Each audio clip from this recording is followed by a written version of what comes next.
Hello beautiful faces, thanks for stopping by whether you are new or returning, and welcome to the May reading wrap up. It's that time of the month again where we talk about all of the books that I read in a singular month.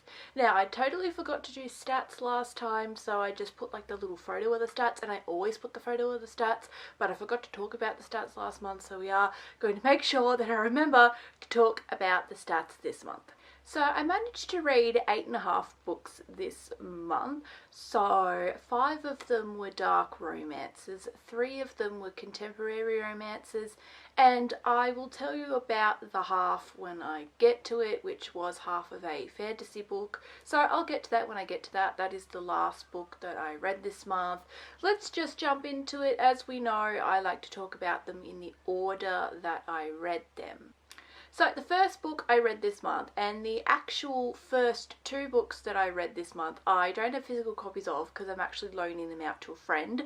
So you are just going to see computer generated images. So I first read Steel Princess by Rena Kent. So this is the second book, a part of the Aiden King trilogy, and then the second book I read this month was Twisted Kingdom. So that was the third and final book from the Aiden King trilogy, a part of the Royal Elite series. So like I said, the first 2 books were just me finishing the Aiden King trilogy, which I was possibly going to read in April but didn't, and read in May instead.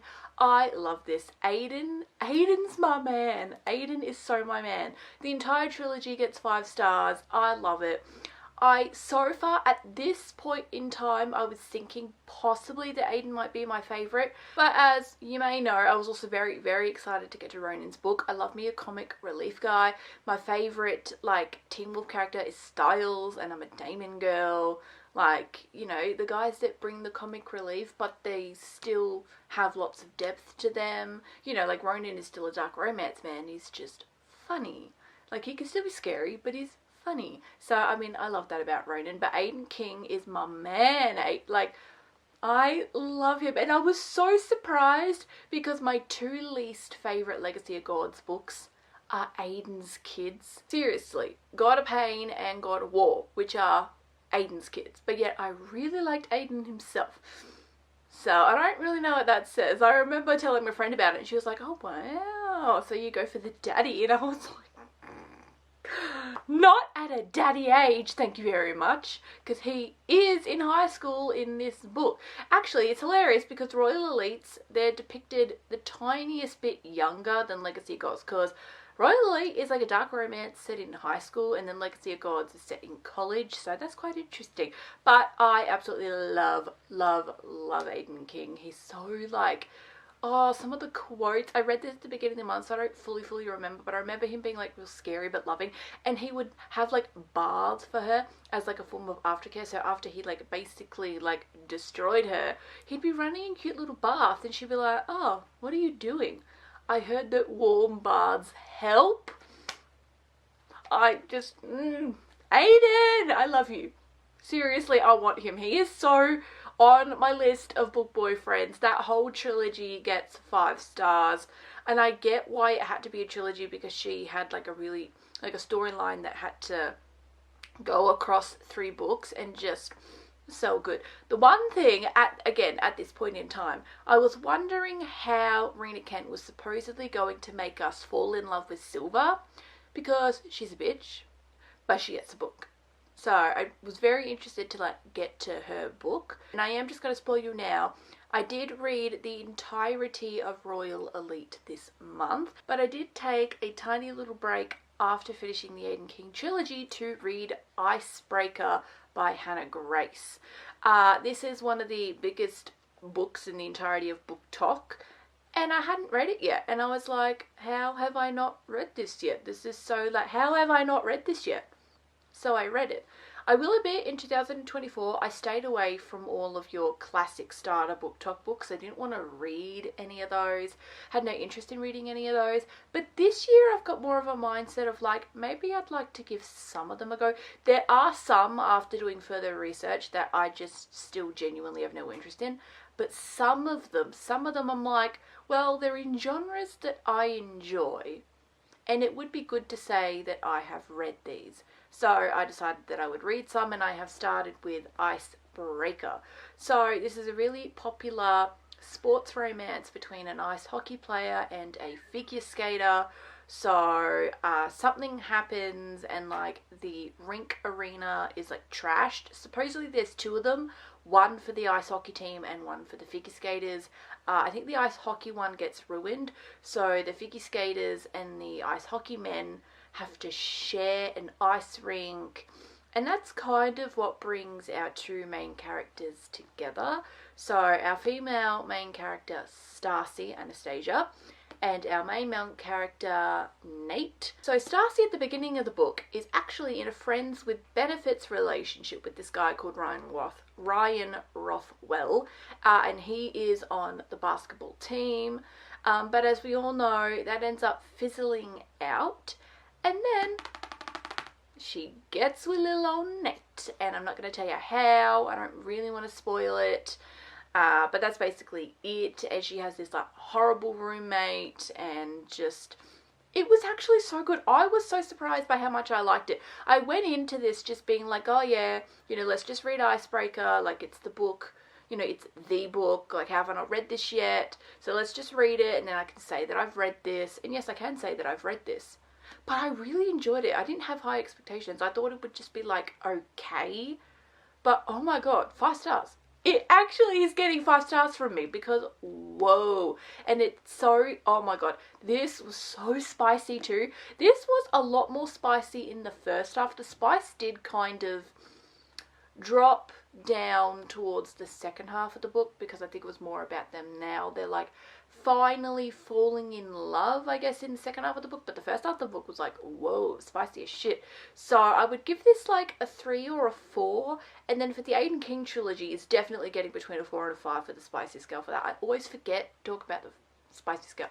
So, but yeah, so that's what the Aiden King trilogy gets, and this is what Icebreaker gets. Now, I'm unsure if I will continue the series though, because I do know that other books in this series are a bit different.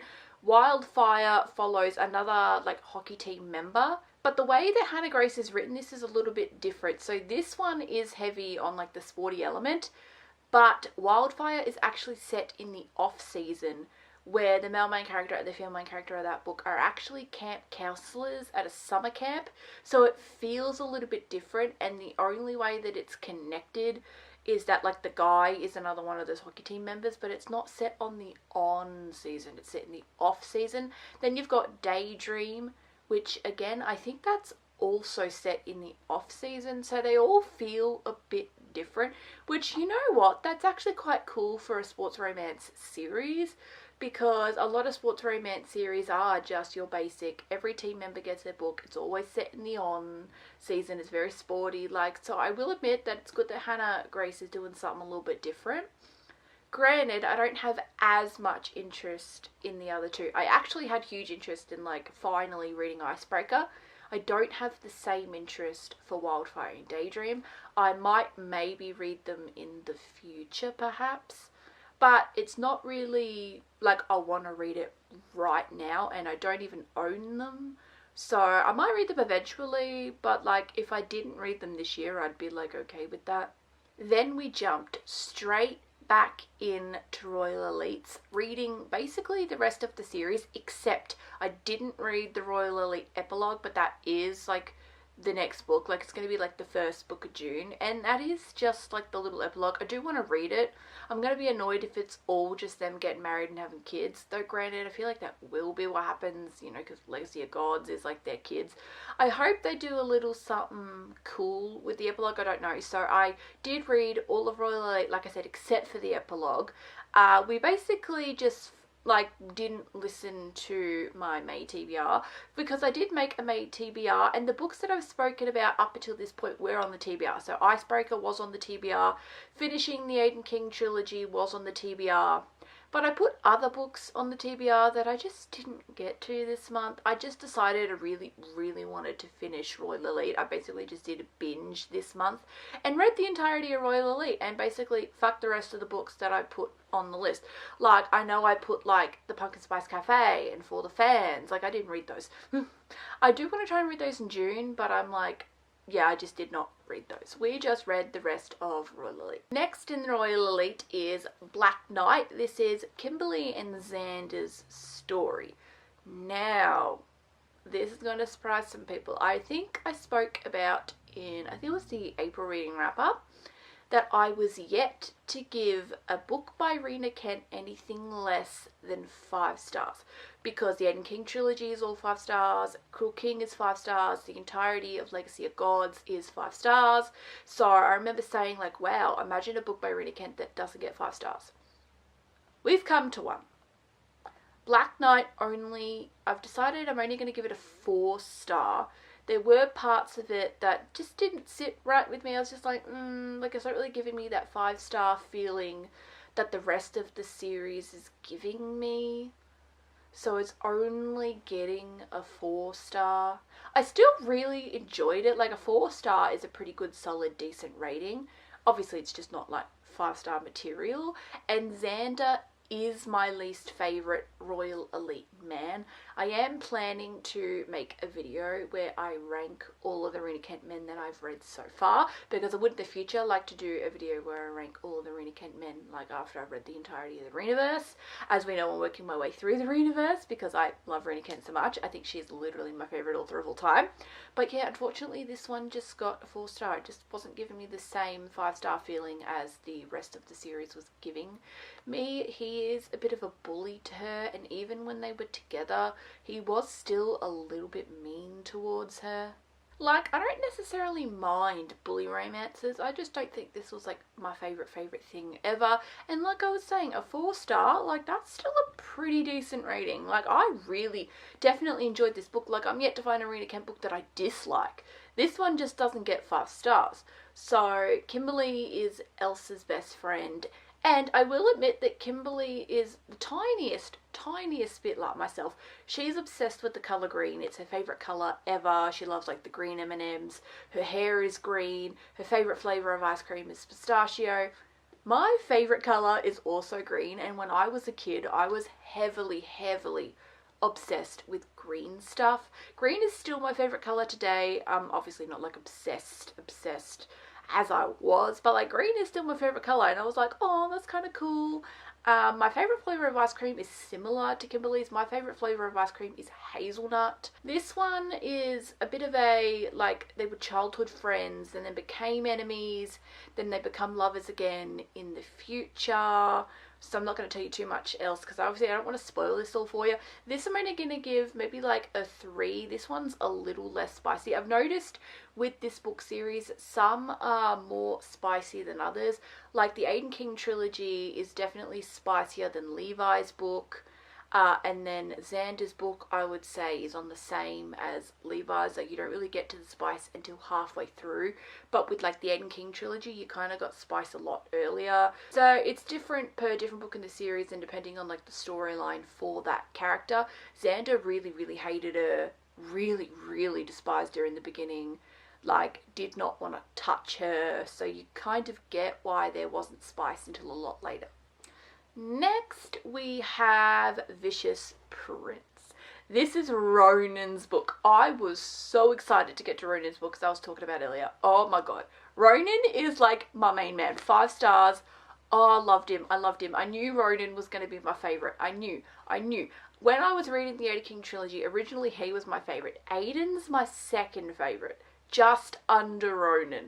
Because I love him. You know what I loved about Ronan? Is that nobody really thinks he's all that scary because of the fact that he is like the comic relief character. He is quite charming and funny, and he wasn't a bully. Like, Aiden and Xander were a bit bullyish to their female main characters.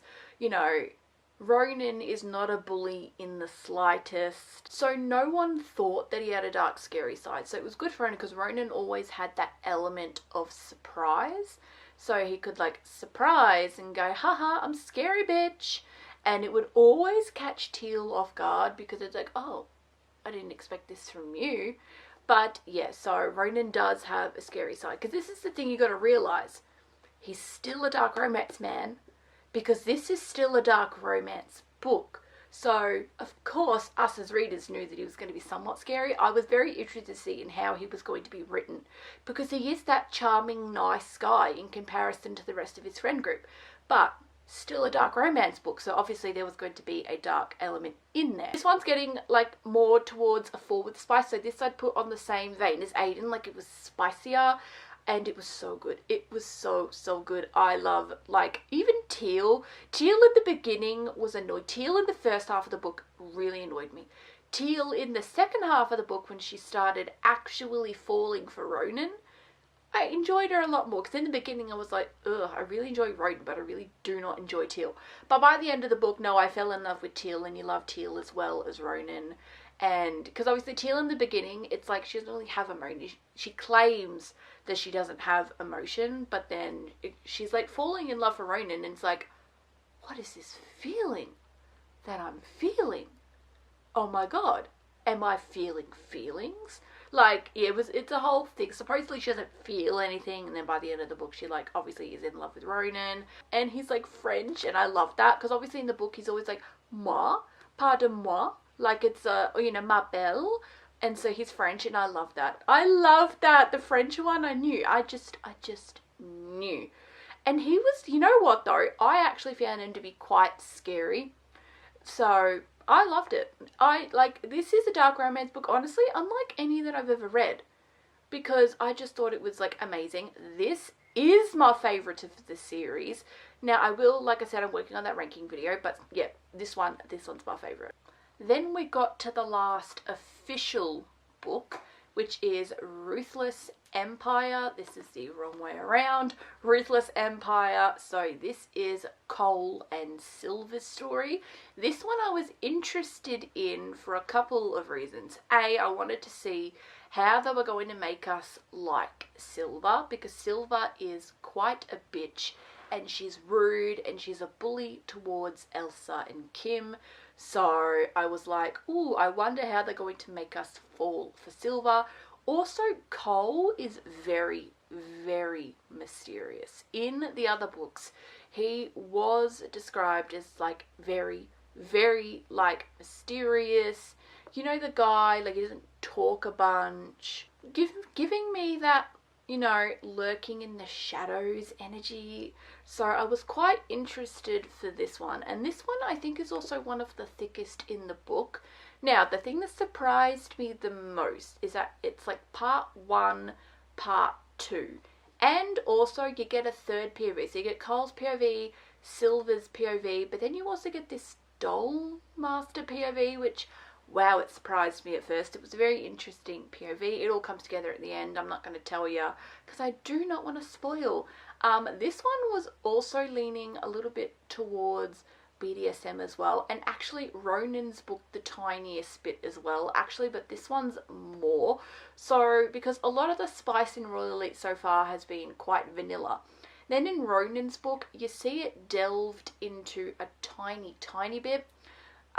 When Cole suggests that Ronan go to the club that Cole is a part of, and then you get to Cole's book, and so yeah, you do get a little bit of BDSM elements in there because that's what Cole's into.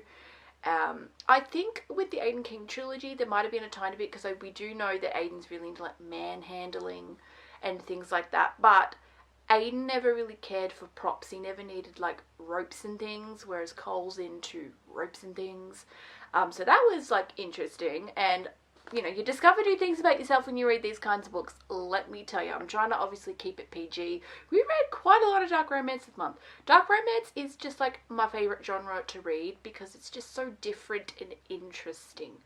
Like, I don't really know. Dark romance is actually quite hard to describe. I had a friend the other day like ask me what is dark romance. I had to Google it because it's like, I just want to say it's romance, but it's fucked up and twisted. But that still doesn't really describe what dark romance is. I had to Google it for her and tell her, because I was like, it's actually really hard to describe. And they're all so different, and there are different types. Like, you've got mafia, you've got stalkers, you've got serial killers, you've got like psychos. Like, there are so many different, and even the girl could be one of those things to make it even more different. I am going a little off topic, but you know what I mean? So I just love dark romance. I love contemporary romance too. But dark romance is just a favorite. It's just so, like, it's kind of on the edge of your seat, like a thriller. Like, you're like, oh, I really genuinely wonder what's going to happen next. So I just love them, and I just fell in love with Rena Kent last year, and I'm going through all of her back works. So like I said, I've only got the Royal Lily epilogue after this, and then I don't know when I'm going to continue on. I do really want to continue on because I want to read like all of her back work, but there are some other dark romances that are really high up on my radar. So I'm possibly thinking of taking the tiniest bit of a Rena break just to because I really want to read the Her Souls trilogy by Harley LaRue. That's very, very, very high up. And I want to read the Hockey Gods series by S. Massery because they're dark sports romances, and that's like my two favorite genres coming together, because my favorite after dark romance is sport romance. So I really want to read that too. So I might take the tiniest Rena break before I go back to Rena. But trust me, we'll be going back to Rena because this one's like a 4.5 stars. So just, I don't know if it's fully 5 stars. Look, I might decide that it's a fully 5 star in the future, but I didn't love, in the beginning, we did get a lot of, I think they were actually I wouldn't say childhood friends, but they did have a lot of, chapters that were set in the past. I'm not the biggest fan of, the past-present timeline. That's not, my favourite thing ever. I don't really care for past-present timelines, and this did have quite a lot of, past-present timelines. Elsa's book had some past stuff as well, but nowhere near as much as this book did, and I don't know, so it kind of brought it down a tiny bit, but I still really enjoyed it. And yes, you do end up falling in love with Silva, and you find out that her bitchiness is actually just a facade, and yeah, Cole is very, dom dark romance man, and we love him. So that's what I thought about this book. I definitely very much enjoyed myself, but my favourites, as you can most likely tell, are the Aiden King trilogy and Ronan's book. Then on my Kindle, I think we were just on a roll with finishing series this month because I read the final 2 books a part of the Rebel Blue Ranch series. So in April, I would have spoken about reading Done and Dusted, Swift and Saddled. Now, in May, I read both Lost and Lassoed and Wild and Wrangled. First thing is reading Lost and Lassoed and Wild and Wrangled made me realise why, I don't really think the cowboy romance is my favourite thing ever, and I'm not going to be reading any other cowboy romances anytime soon. And I also much preferred Done and Dusted and Swift and Saddled. So, the first 2 books are my favourites, and the bottom 2 books are my least favourites. I enjoyed Swift and Saddled, Done and Dusted a lot more than I enjoyed both Lost and Lassoed and Wild and Wrangled. So Lost and Lassoed is Teddy and Gus's story. This is heavily rivals to lovers. They cannot stand each other, and then they're lovers by the end of the book. And Gus is the dad of Riley, so it is a bit like Single Dad and the Nanny, because Teddy loses her job, and then Emmy has the bright idea that you should babysit Riley some days of the week. So basically the story is that Gus had a one-night stand with this girl named Camille and got Camille pregnant. So they co-parent, but Camille is in Jackson. She wants to be a lawyer, so she's studying for the bar.